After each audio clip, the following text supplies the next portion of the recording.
ৰাম ৰাজ্য অসমত বিচাৰে নে নাই? আপোনালোকে এনেকুৱা এটা পৰিৱেশ বিচাৰে না? কোনে কোনে বিচাৰে?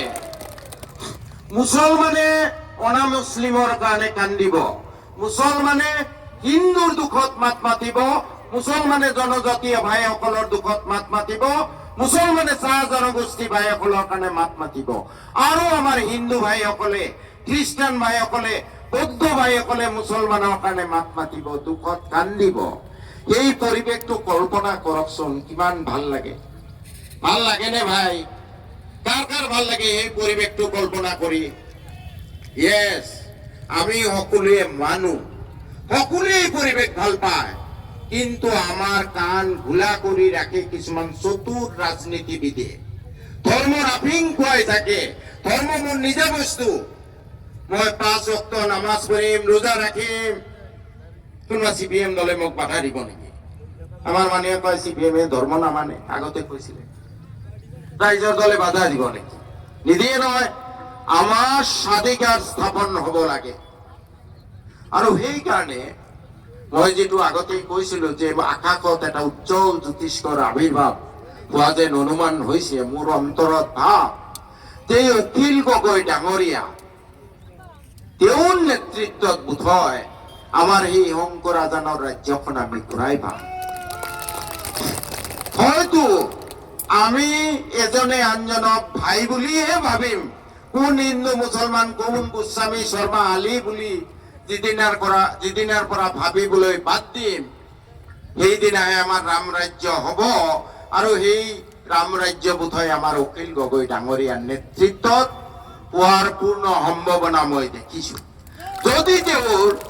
যদি অখিল গগৈ ডাঙৰীয়াৰ ভিতৰত এনেকুৱা মানৱতাবাদ নাথাকিলেহেঁতেন, তেতিয়াহ'লে সদনত এই ধৰণৰ লঘু লাঞ্ছনাৰ সন্মুখীন হোৱাৰ পিছতো যে অখিলুদ্দিনক লুঙিত ধৰি উলিয়াই দিয়া, এই অখিলুদ্দিনক লুঙিত ধৰি বাহিৰ কৰি দে, চাইছে না নাই আপোনালোকে? দুখ লাগিছে নে নাই? মই এই ধুবুৰীত গৈ সেই দৰিদ্ৰ মানুহজনক সাৱটি ধৰাৰ পিছত তেখেতৰ পত্নীৰ এটা পোষ্ট পালো, সহধৰ্মিনীৰ এটা পোষ্ট পালো। মই সিদিনাৰ পৰা যদিও ঘোষণা কৰা নাছিলো, ৰাজনৈতিক দল হিচাপে ৰাইজৰ দলত যাম নে নাই এইটো সিদ্ধান্তও লোৱা নাছিলো, কিন্তু মই অখিল গগৈ ডাঙৰীয়া আৰু তেওঁৰ সহধৰ্মিনীৰ একান্ত শিষ্য হৈ গলো। তেখেতৰ সহধৰ্মিনী এটা কলেজৰ প্ৰফেচৰ। তেখেতে ফেচবুকত লিখিছে যে মোৰ এই অখিলকে অনাগত দিনতো বিচাৰো, যি অখিলে সেই ধুবুৰীত দৰিদ্ৰ মানুহজনক, কলা মলা মানুহজনক, গেঞ্জি পিন্ধা মানুহজনক সাৱটি ধৰিছে। অখিল গগৈৰ সহধৰ্মিনীয়ে লিখিছে যে অনাগত দিনতো মোৰ এই অখিল হৈ থাকক। ইয়াতকৈ ডাঙৰ কথা আছে নেকি ভাই? ইয়াতকৈ ডাঙৰ কথা নাই নহয়। এতিয়া সেইকাৰণে আমি সকলোৱে ভাই খুব মেচিউৰ্ড হিচাপে সিদ্ধান্ত ল'ব লাগিব। ৰাজনৈতিক সিদ্ধান্ত ভুল কৰিলে নহ'ব।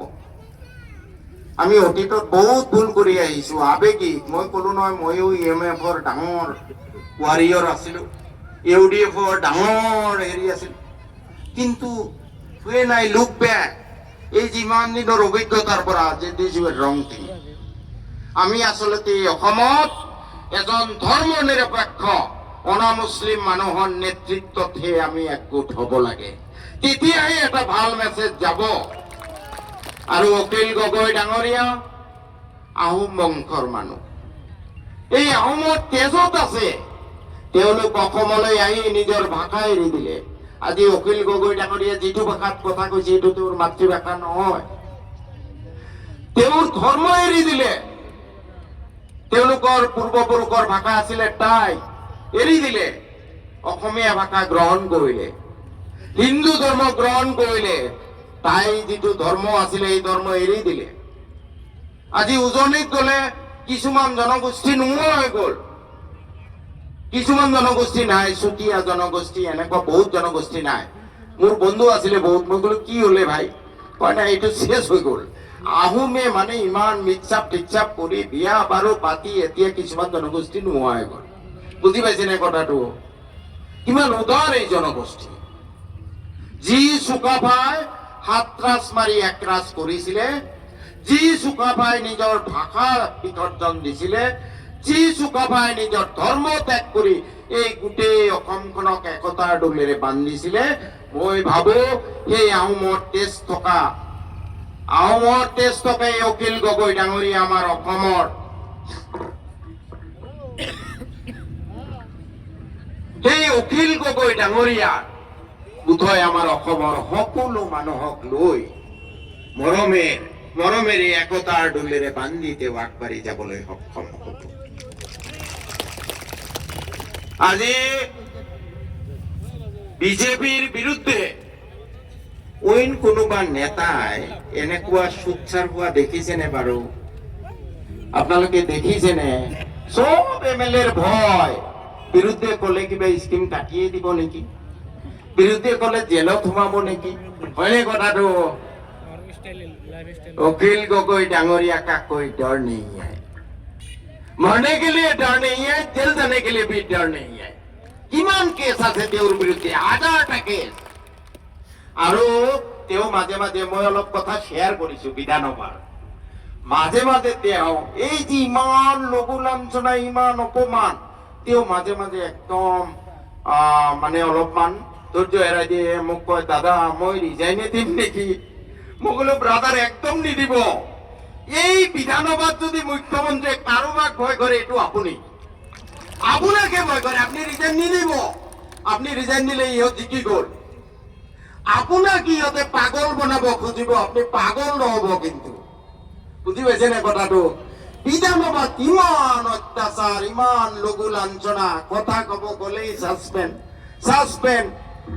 সেই মানুহজনৰ পিছত তেওঁৰ হাত শক্তিশালী কৰাটো বোধহয় আমাৰ পবিত্ৰ দায়িত্ব আৰু কৰ্তব্য।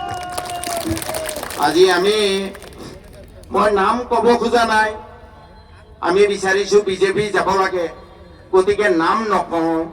কোনবা আমাৰ বাপ দাদাৰ দলৰ নেতা অখিল গগৈ ডাঙৰীয়া যেনেকে উচ্ছেদৰ তাত গৈছিলে, অখিল উদ্দিন নাম পালে, সুমা বাবা নাম পালে, আমাৰ কোনবা বাপ দাদাৰ দলৰ নেতা গৈছিল নে তাত? গৈছিল নে ভাই? আজি অখিল গগৈ ডাঙৰীয়াৰ এই ষ্টেণ্ডৰ কাৰণে, স্থিতিৰ কাৰণে মই নিজে আশ্ৰাফুলক ফোন কৰি কৈছো, আশ্ৰাফুল, অখিল গগৈ ডাঙৰীয়া কিমান নামনিত সিমান যাবলৈ মনা কৰিবা। ফাৰ্ষ্টত তেওঁ জিকিব লাগিব। তেওঁ যদি বেছি মুছলমানৰ ঘূৰোতে যদি শিৱসাগৰ বা উজনিত যদি নষ্ট হয়, তেতিয়াতো নহব। তেওঁৰ গাত যাতে কালিমা নালাগে। আশ্ৰাফুলে কয়, নাই দাদা এইবোৰ তেওঁ কেয়াৰে নকৰে, তেওঁ যিটো উচিত বুলি ভাবে যাব তাত। বোলো চাবা দেই, যাতে একো তেখেতৰ ক্ষতি নহয়। মই ধুবুৰীত যোৱাৰ পিছত যি ধৰণে ট্ৰলিং কৰা হল নহয়, মোৰ চকু পানী ওলাই গৈছে। সেই বুঢ়ী মানুহজনী খাবতি ধৰিছে, মৰমত কপালত চুমা খাইছে, নাম নিদিলে চুমা বাবা। কিমান ৰিল বনালে। সেইকাৰণে শ্ৰদ্ধাৰ ৰাইজ, আশা কৰিছো আপোনালোক সকলোৱে, আমি সকলোৱে শুদ্ধ ৰাজনৈতিক সিদ্ধান্ত এই নিৰ্বাচনৰ আগত লম। আমি হিন্দু সাম্প্ৰদায়িকতাবাদো বিদায় দিম, মুছলিম সাম্প্ৰদায়িকতাবাদো বিদায় দিম, আমি শংকৰ আজানৰ অসম গঢ় দিম। এই পণ লৈ আপোনালোকে আগবাঢ়িব লাগিব, আমি যাতে আৰু ভুল নকৰো। প্ৰশ্ন বহুত আহে যে আপুনি ৰাইজৰ দলত, আজি মিটিঙত আছো, ৰাইজৰ দলত যোগদান কৰিলে নেকি, যোগদান কৰিব নেকি, কেতিয়া কৰিব? আজি মই আপোনালোকৰ এই উপস্থিতিয়ে মোক দুটা ঘোষণা কৰিবলৈ উদ্যুক্ত কৰি আছে। মই এই মিটিঙত অহাৰ আগলৈ ভবা নাছিলো। আমাৰ আশ্ৰাফুল ডাঙৰীয়াই কৈছিলে, এই মই ঘোষণা নকৰো দেই, এতিয়া দেৰি হ'ব। কিন্তু আপোনালোকৰ উৎসাহ দেখি মোৰ মন গৈ আছে ঘোষণা কৰিবলৈ, দুটা ঘোষণা কৰিম নেকি? আপোনালোকে কি কয়? কোনে কোনে বিচাৰে ঘোষণা কৰাটো? চবে বিচাৰে। এটা কথা নিশ্চিত, যদিহে ৰাইজৰ দলে মোক উপযুক্ত বুলি ভাবে, ইনশাল্লাহ 26ত মই ৰাইজৰ দলৰ পৰাই নিৰ্বাচন খেলিম। এতিয়া এজন সাংবাদিক বন্ধুৱে প্ৰশ্ন এটা কৰোঁতে মোৰ অলপ খং উঠিছে। আপোনালোকে বেয়া নাপাব, চবৰ প্ৰতি মই হাতযোৰ কৰি ক্ষমা কৰিছো। মোৰ বয়স 62, আচলতে পৰিমাণ পটককৈ খং উঠিব নালাগে, মই অলপ গহীন গম্ভীৰ হ'ব লাগে। এইটো মোৰ দুখ, মই নিজে অনুতপ্ত। এই স্বভাৱটো এৰিব লাগে, এই স্বভাৱটো এৰিব লাগে। আৰু এই স্বভাৱটোৰ কাৰণে বহুত গালি খাইছো মই। গুৱাহাটী ইউনিভাৰ্চিটিৰ প্ৰফেচৰ মান্নান ছাৰ মোক বিৰাট ভাল পায়, সদায় গালি দিয়ে। শ্ৰীমান, তোমাৰ ইমান পটককে কিয় খং উঠে, ইমান ভাল কথা কোৱা। এটা এই দুখটো মোৰ আছে, দুখটো মই বহুত ট্ৰাই কৰি আছো কণ্ট্ৰল কৰিবলৈ, কমিছে। কিন্তু সমস্যাটো হ'ল কি, এইবোৰ বেছিভাগ মানুহৰে অলপ লক্ষণবোধ হয়। আপুনি যেতিয়া মই ফুংফাং কথা নকওঁ দেই, একদম নকওঁ, যিটো পাৰিম সেইটো কম, বুজি পাইছেনে? সত্য কথা কম। একবার কমিটমেন্ট কর দিয়া তো मैंने अपना को भी नहीं सुनता। তোমাক এইটো দিম আৰু মোৰ 100টা কৰ্মী আহক, মই তেওঁক কথা দিছো দেই, দিম। এই ৰাস্তা কৰিম আৰু ইনশাআল্লাহ। এই সঁচা কথা যেতিয়া কিছুমান মানুহ পাওঁ চেলেং পেটেং ফুংফাং কথা চিটিং বাজি, তেতিয়া মোৰ খং উঠে। বহুত ভাবি চিন্তিও কণ্ট্ৰল কৰিব পৰা নাই। সিদিনাখন খং উঠিছে, এটা দলঙৰ তাত যাওঁতে উচিত হোৱা নাই। কিন্তু আপোনালোকে ভাবকচোন, 5.5 কোটি টকা ইমান কষ্ট কৰি চেংচন কৰাইছো, সেইটো নি বেলেগ সমষ্টিত বনাব কৈছে। খং নুঠিবনে বাৰু?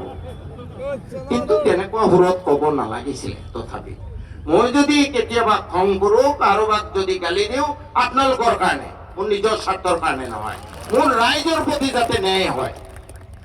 তথাপি মই আপোনালোকক এই যিটো অলপ শৰ্ট টেম্পাৰ, খিটখিটিয়া মেজাজ অতীতৰ, যদি কাৰোবাৰ মনত দুখ দিছো ক্ষমা কৰিব। আৰু মই চেষ্টা কৰিছো, আল্লাহ তাআলাৰ ওচৰত দোয়া কৰিব। 62 বছৰীয়া বৃদ্ধ এতিয়া মই, মোৰ ইমান পটককে খং উঠাটো উচিত নহয়, হয়নে কথাটো? দেখাত অলপ ল'ৰাৰ নিচিনা হৈ আছে, বয়স হৈছে, কিন্তু চৰকাৰে ৰিটায়াৰমেণ্ট দিলে। আপোনালোকেও আল্লাহ তাআলাৰ ওচৰত দোয়া কৰিব যাতে এই খংটো আল্লাহ তাআলাই দমন কৰে, টেম্পাৰটো যাতে মই লুজ নকৰোঁ। আৰু এটা কথা নিশ্চিত থাকিব, কৰবাত কিবা খং কৰিছো যদি মোৰ ৰাইজৰ স্বাৰ্থৰ কাৰণে খং কৰিছো। এটা প্ৰথম ঘোষণা ইতিমধ্যে কৰিলো যে যদি ৰাইজৰ দলে উপযুক্ত বুলি ভাবে, মই 26ত ইনশাআল্লাহ ৰাইজৰ দলৰ পৰা নিৰ্বাচনত অৱতীৰ্ণ হ'ম। দ্বিতীয় যিটো ঘোষণা, কোনটো সমষ্টিৰ পৰা খেলিম, মই ভাবিছিলো, মই অলপ দুমুজাত আছিলো। 90% মোৰ মনে কয় মন্দিৰৰ পৰা খেলিম, 10% মনে, মানে 100টা মনৰ 90টা মনে কয় মন্দিৰৰ পৰা খেলিম, 10টা মনে আকৌ কয় চেঙাত খেলাই ভাল হ'ব নেকি। কিহৰ কাৰণে মনে কয়, তাত ইয়াত নিজিকিম তাত জিকিম, সেইটো কাৰণে নহয়। মোৰ বাঘবৰ এটা অংশ চেঙাত গুচি গ'ল, সেই মানুহখিনি একদম আকুলতাৰে বিচাৰে, কান্দে। আৰু পুৰণা চেঙাৰ মানুহে ইমান মেছেজ দিয়ে, ফোন কৰি কয়, ছাৰ আমাক এৰি নাযাব ছাৰ, চেঙা ইমান বেকৱাৰ্ড সমষ্টি, আপোনাৰ নিচিনা নেতাইহে চেঙাটোক উদ্ধাৰ কৰিব পাৰিব।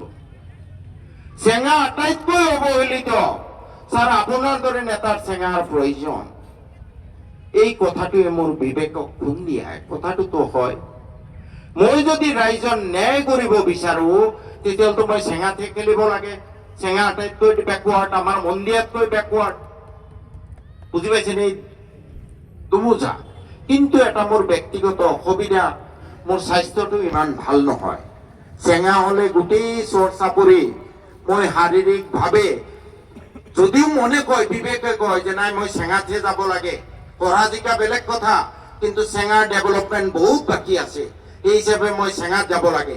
কিন্তু আকৌ যেতিয়া নিজৰ দেহাটো লৈ চাওঁ, তেতিয়া অলপমান ভয় লাগে, পাৰিম নে নাই। ইমান চৰে চাপৰি 8 ঘণ্টা 9 ঘণ্টা জাৰ্ণিত যায়। সেইকাৰণে মই দুমুজাত আছিলো।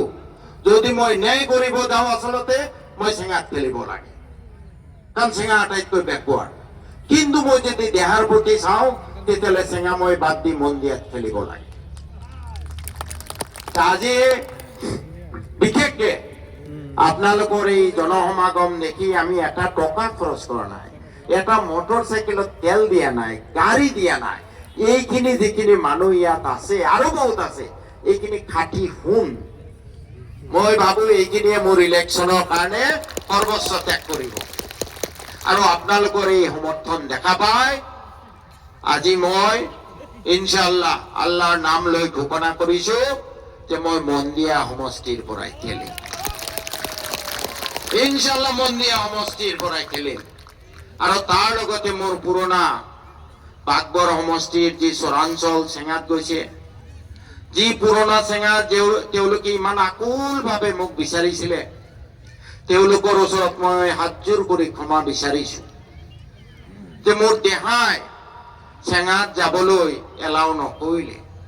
আপোনালোকৰ প্ৰতি অতীতত যি মৰম আছিলে অনাগত দিনতো থাকিব। আৰু মই যদি কেতিয়াবা ৰুলিং পাৰ্টিত থাকো, চেঙা আৰু মন্দিয়া মোৰ দুটা চকু হ'ব। এই দুয়োটা সমষ্টিৰ কাৰণে মই সমানে গুৰুত্ব দি আগবঢ়াই লৈ যাবলৈ চেষ্টা কৰিম। চেঙাবাসীৰ কাকো এবাৰ মই হাতযোৰ কৰি ক্ষমা বিচাৰিছো, মোক মাফ কৰিব। 26ত মই খেলিব নোৱাৰিম, কিন্তু মন্দিয়া যদি মোৰ উহু চকু হয়, চেঙা মোৰ বাও চকু। আপোনালোকৰ এই মৰম সদায় মই মনত ৰাখিম। আৰু মই মন্দিয়াৰ বিধায়ক হলেও আপোনালোকে যিকোনো সময়ত আপোনালোকৰ সমস্যালৈ মোৰ ওচৰলৈ আহোঁতে কেতিয়াও দ্বিধা নকৰিব। বিশেষ আৰু নকওঁ, বহুত দেৰি হ'ল। দুটামান কথা শেষ কৰিম। ইয়াত বহুত দাবী দিছে, তাৰ ভিতৰত আটাইতকৈ প্ৰয়োজনীয় মই ভাবো এই মুহূৰ্তত তৎকালীনভাৱে সমাধান কৰা এইটো আমাৰ কৰাৰকুম দলং, হয়নে নাই?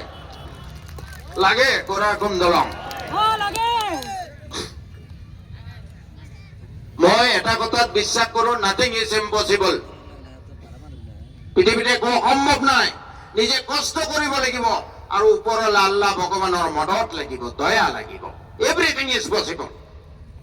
মই বুজি পাই আছো ইমান দিন এইটোৰ কাৰণে বৰ বেছি পৰিশ্ৰম কৰা নাছিলো, কাৰণ এই সমষ্টিৰ মই বিধায়ক নহয়। ইনশাআল্লাহ যোৱা 10 দিনৰ পৰা মই পৰিশ্ৰম আৰম্ভ কৰিছো। ইনশাআল্লাহ আপোনালোকক কথা দিছো, ফেব্ৰুৱাৰীৰ পৰা কাম আৰম্ভ হ'ব। এইটো কৰাৰকুম দলঙৰ কাম আৰম্ভ হ'ব ফেব্ৰুৱাৰীৰ পৰা, কিন্তু 3 মাহ সময় লাগিব। মই সব ইঞ্জিনিয়াৰৰ লগত খবৰ কৰিছো, ফেব্ৰুৱাৰী আমি ট্ৰাই কৰি আছো, ফেব্ৰুৱাৰী 10 তাৰিখৰ ভিতৰত কাম আৰম্ভ হ'ব লাগে। 3 মাহ সময় লাগিব। ফেব্ৰুৱাৰী, মাৰ্চ, এপ্ৰিল এই লিফটিং কৰিব লাগিব 3টা স্পান। এইটো বৰ কাৰিকৰীভাৱে জটিল কাৰবাৰ, 3 মাহ সময় লাগিব, কিন্তু কাম ইনশাআল্লাহ ফেব্ৰুৱাৰীৰ ভিতৰত আৰম্ভ হ'ব। এই নিশ্চিতি আপোনালোকক দিছো, আল্লাহৰ নাম লৈ ওলাই যাব। আৰু বিভিন্ন সমস্যা আছে, ৰাস্তা ঘাট, বিজুলী বাতি ভল্টেজ নাপায়, স্বাস্থ্য, শিক্ষা।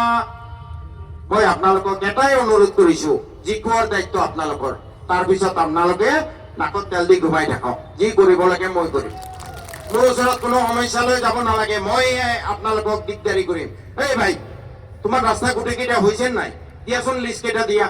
যদি এটা ৰাস্তা বাদ পৰে তোক কিন্তু মই ছাছপেণ্ড কৰিম, দলৰ পৰা ছাছপেণ্ড কৰি দিম। মোৰ দলৰ মানে বৰ অশান্তি পায়। আমাৰ এই ফুলজান আছে, মোৰ তাতে যিমান ৰাস্তা হৈছে,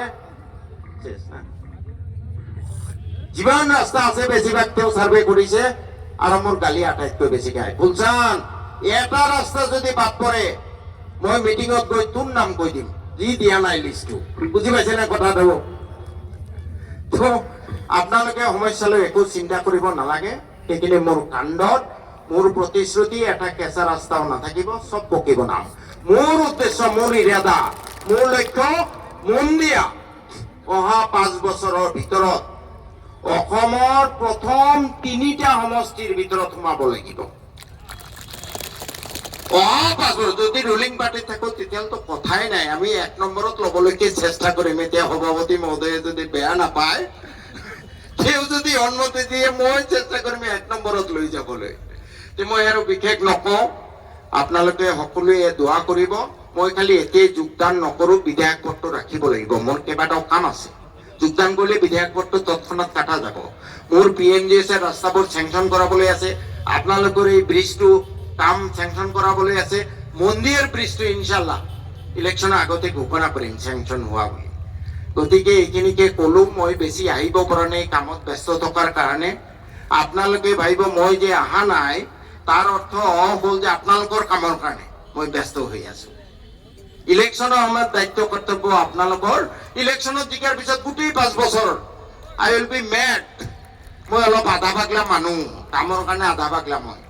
আধা পাগল অলপমান চব পাহৰি যাওঁ এইখিনি ক'লো ভুল ত্ৰুটি হলে ক্ষমা কৰিব আশা কৰো আপোনালোকে সন্ধিয়া সমষ্টিত আমি যাতে যেনেকে 1 নম্বৰ সমষ্টি কৰিব খুজিছো প্ৰথম 3টা আমাৰ ভোটৰ ব্যৱধানো যাতে প্ৰথম 3টাৰ ভিতৰত থাকে তাতকৈ যাতে অসমৰ সৰ্বাধিক ভোটত তেতিয়া মই আৰু উৎসাহ পাওঁ মই আৰু বিশেষ নকওঁ সন্মানীয় সভাপতি অখিল গগৈ ডাঙৰীয়াক মই আন্তৰিকভাৱে ধন্যবাদ জনাইছো ইয়াত অহাৰ কাৰণে আৰু যিখিনি ৰাইজৰ সমস্যা আমিতো সদায় আলোচনা কৰিয়ে থাকো কোনোবাই সুধিছে তেখেতে আশ্বাস দিলে নেকি তেওঁৰ যিটো চৰিত্ৰ যিটো তেওঁৰ অতি তাৰ পৰা আশ্বাসৰ দৰকাৰ আছে এগুলোৰ দৰকাৰ আছে না ভাই কোনজন মুসলিম নেতাই উকিলুদ্দিন লুঙ্গি পিন্ধি উকিলৰ লুঙ্গি ধৰি উলিয়াই দিয়া এইটো গালি শুনিছে নে কোনো ভাই তথাপি মই